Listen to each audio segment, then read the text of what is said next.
I had closed 12 deals. Since then, I've closed 5 more, and I have 4 in escrow. So it's I don't know, it's surreal. I mean, a $50,000 deal, and was that on market? That was a agent lead? Yes. Wow. Isn't that cool, guys? Zero marketing cost to do a $50,000 profit deal. So Clarissa, tell us a little bit about your start, when it was, what market you're in, and really help us understand that introduction to real estate and what it was like for you to kind of plunge into that new world of real estate investing and wholesaling. Okay, yes, thank you. So I'm in the Houston market, super fun, super awesome market. And I was actually in corporate for 4 years. I was a sales and marketing rep for Stewart Title. So if you guys know Stewart Title, it's a good title company. I did sales and marketing for them. I loved it. But there's no room for growth. I mean, I felt like I was busting my tail, bringing in clients, bringing in agents, and nothing ever changed. So I got into learning what investing was. I found Jerry. And to this day, I listen to your podcast. I listen to Wholesale Hotline every single day. I just religiously every single day. I put on the YouTube whenever I'm cleaning, and it just changed my entire mindset. And I actually had a new baby in 2023. So Congratulations. thank you. So I just decided, well, I'm fairly young, so I want to literally quit my job and get into wholesale. I had no savings account. I had no no reassurance that if it went wrong, I was okay. It was more of I don't have an option to fail. So Now, let me ask you, when you were at Stewart Title, which I use Stewart Title quite a bit, they are a great title company. When you were there, were you involved in any wholesale transactions? I was not. I was Okay. the one who would wine and dine the real estate agents and bring Okay. them to my office. There was actually a lot of offices in Stewart Title who didn't do assignments. Some of them would do assignments, but they wouldn't do blind HUDs. So it was it was a conflict of interest where I would meet wholesalers and I would say, hey, I don't think Stewart's the best option to close your deals here. I think you should go to a couple other. So when you were at Stewart, did you know what wholesaling was? Yes. Okay. So you knew what that was, you knew who they were, but was that appealing to you to be like, I kind of want to go figure out what those guys are doing, or how did it get interesting to you to learn wholesaling? It was appealing to an extent because it was also terrifying. In my mind, I'm thinking, how do they have a contract? How did they sign the contract? How do they find the investors? What if they don't sell the property? Like, I had so many questions that I just didn't have an answer to. So I felt like it was cool to see how much they would make, but I'm like, they know the golden rule then, I guess, to succeed, because it's scary. There's a lot of risk. So I would say, yeah, I was just scary, but I really wanted a challenge, so I jumped in. And when you learned, was there a moment where you were like, those guys aren't that smart, this isn't that complicated, there's no secrets here, it's sort of like anybody could do this? Did you have that moment? I did have that moment. And now to this day, I'm telling all of my family, my little cousins who don't know what they want to do in life, I'm like, I will teach you how to wholesale. You be my minions.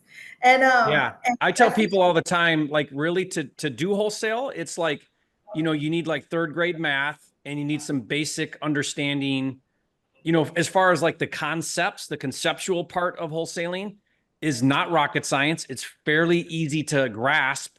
The hard part is the consistency and the rejection. And I mean, that's all hard, and building a team, some of those things, but the concept, the actual process is literally a high schooler could do it.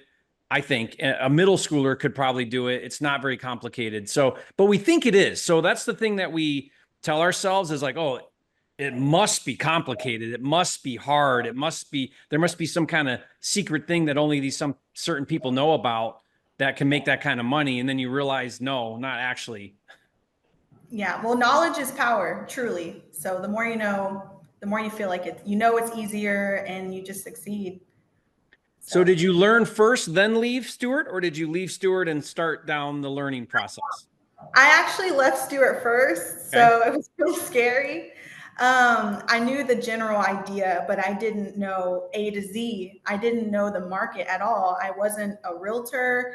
I'm licensed now, but I didn't know anything. I just knew how to communicate and talk to people and build relationships. And it's actually one of the reasons why my business has been doing so well, because I know how to handle and create these relationships, not only with sellers, but now with agents. I just got a new deal today from an agent that I'm going to be walking at 5:30 because of our relationship I've been cultivating for the past year. So it's Oh, the yeah. skill from that has now, made my business succeed. That's transferring over. That's great. So when you started learning wholesaling, you're watching YouTube and watching my videos. What was it that at what point did you say, I'm ready now to take action and start talking to sellers or agents? How long did that take and what was that process like? So it really took, to be completely honest, it took about 5 months. I quit my job in December of 2023. And from January to March, I was in analysis paralysis. I would drive for dollars. I would take photos of properties. I would skip trace the numbers, and I would sit there and stare at the phone numbers like, I don't know what to say. Like, it was scary for me. So I spent 5 months in analysis paralysis. It was a big lesson for me. But once I got over the fact that, hey, you know what? I have to make money. I'm wasting time. I don't have a choice. And I just have to work until I start making money. And that's when I started. And it was really March when I started working on my real estate license as well, because I did want to know the legalities of everything and then also learn the market. So when I truly started and I got my first deal was in July. I actually got my first deal 2 weeks after I started hunting. So it was really Mm. cool. Did you feel like, or did you say to yourself, oh, why didn't I start doing this sooner? Like, why was I so hung up on the analysis paralysis? Did you think Yeah. that?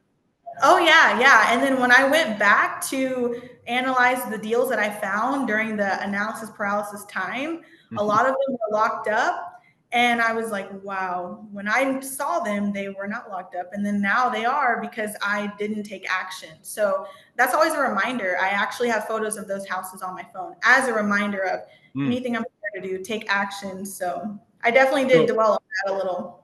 so is what you're saying, you went back on those deals that you found, did not jump on, did not take action, then saw somebody else do those deals and realized you missed out, and now Yeah. that's a motivator for you.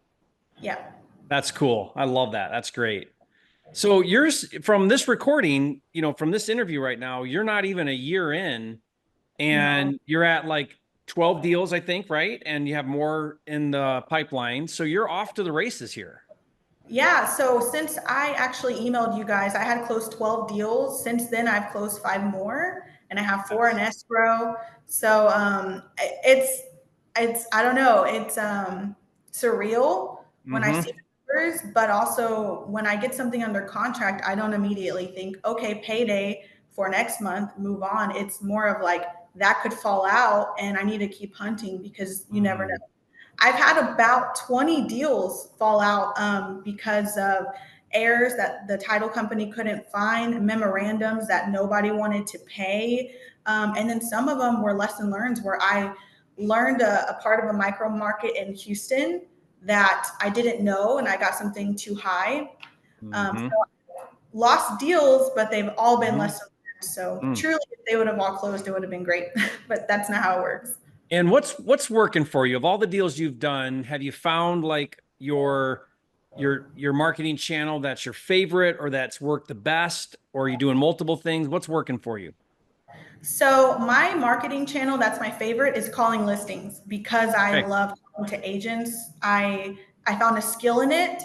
But one of the wholesale hotline podcasts that you had the other day, you were talking about making 5 agent outreach calls, 5 listing calls, 5 nurture calls, and I've been doing that in my business. And that has actually brought me the 5+ deals that I have now. Nice.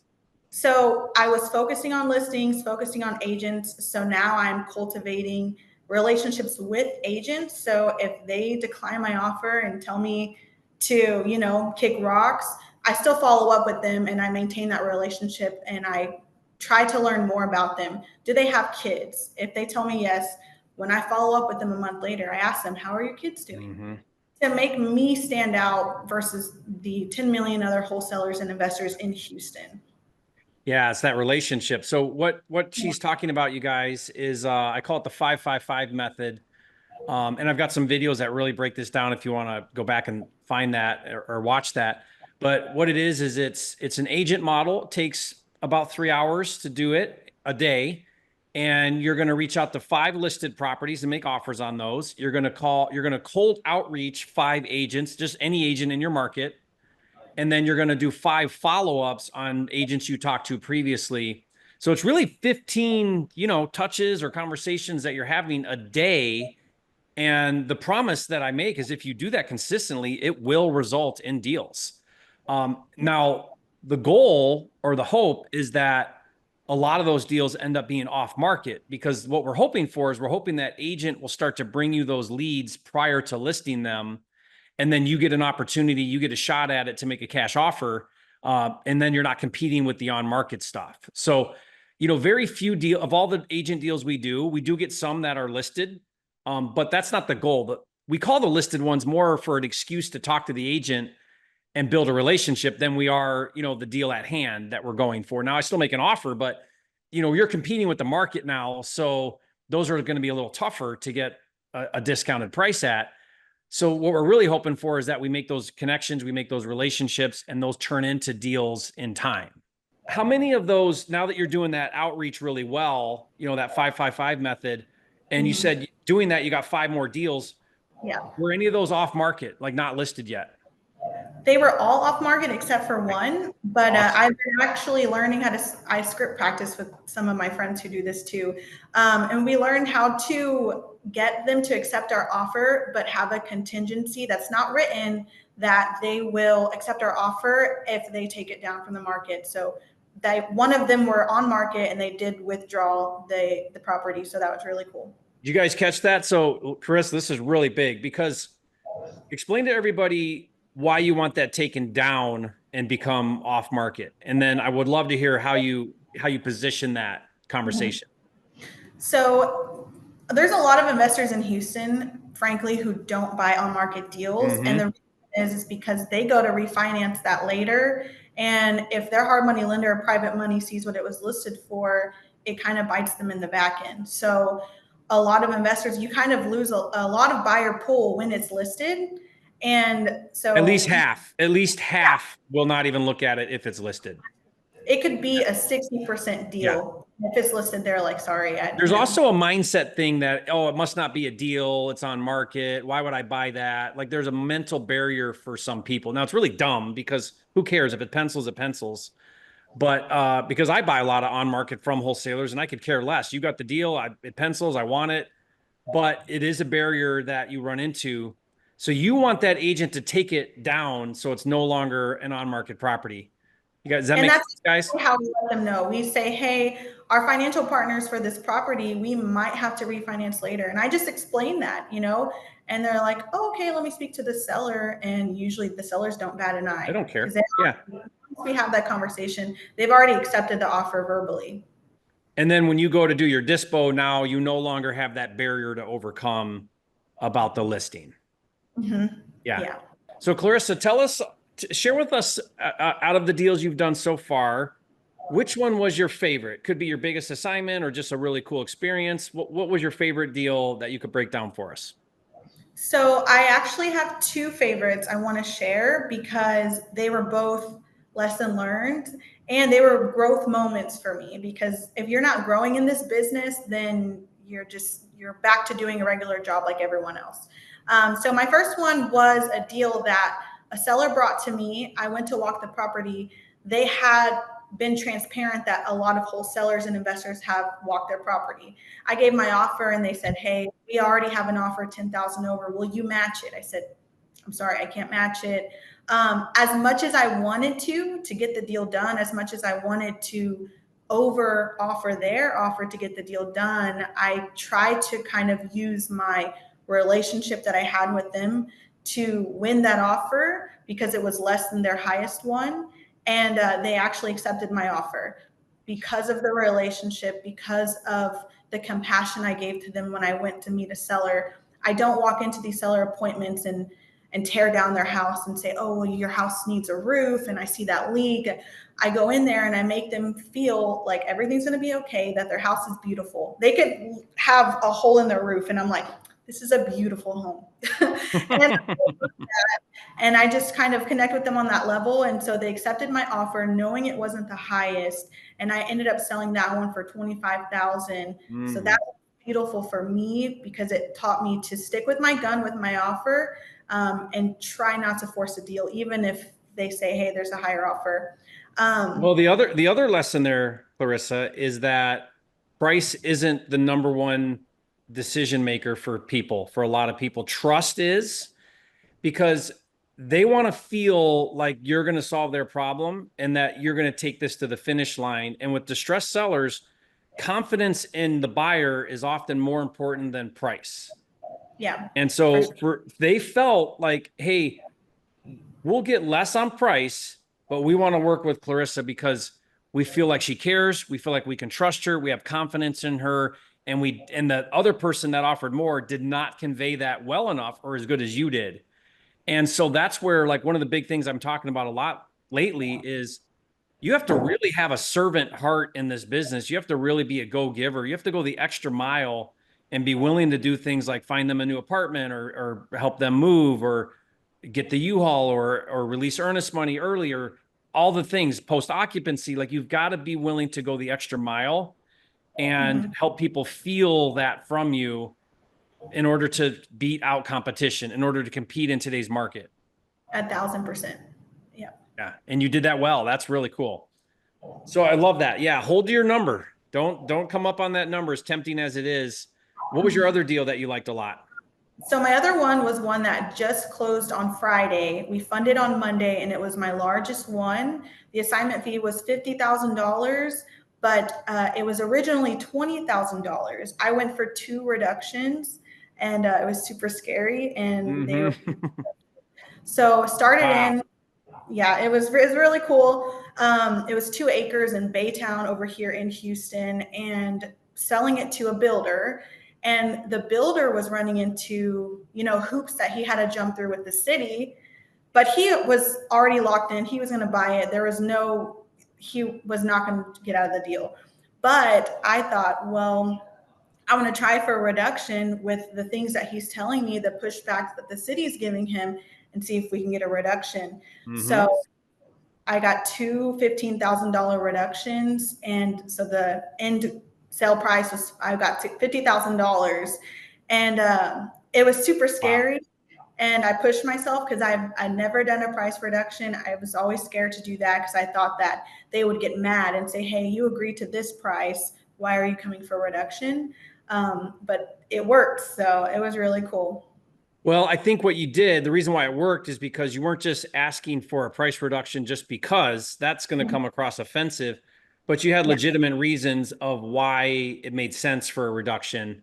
And what you were doing is you were using the feedback you were getting from your buyer to justify asking for that reduction. And that makes sense. Yeah. And I ended up giving them a 15,000 reduction as well, just because, yeah, the buyer. Yeah. The buyer. Yeah. The buyer. Wow. Yeah, that's really cool. I mean, congratulations, Clarissa. Guys, leave a comment and say, Clarissa, you're a flipping genius. I mean, a $50,000 deal. And that was that on market? That was a agent lead? Yes. Wow. Isn't that cool, guys? 0 marketing cost to do a $50,000 profit deal. Super cool. How did you find the buyer for that? Just networking. Every week I try to go to some sort of networking event. There's plenty here in Houston. I mean, there's so many. So I just network with a lot of buyers. I put them in my database. And as soon as I get something that they say they're looking for, I'll let them know. So it was really cool. That's great. Was it a vacant lot or was it a tear down? It was acreage. There was 2 acres, and there was one mobile home on the Okay. acre, on the 2 acres. So it was vacant, but he actually kept the mobile home because he's going to use that as his office when he builds. He's building 12 homes on the 2 acres. Okay. Yeah. So it's really cool also, not only to do the wholesale side of things, but to be able to stay in touch with those investors, watch their vision come to fruition, and know that I was a part of that. And that's what I see as well. I mean, what a great story. That's really, really, that's great. Well, good for you. That's awesome.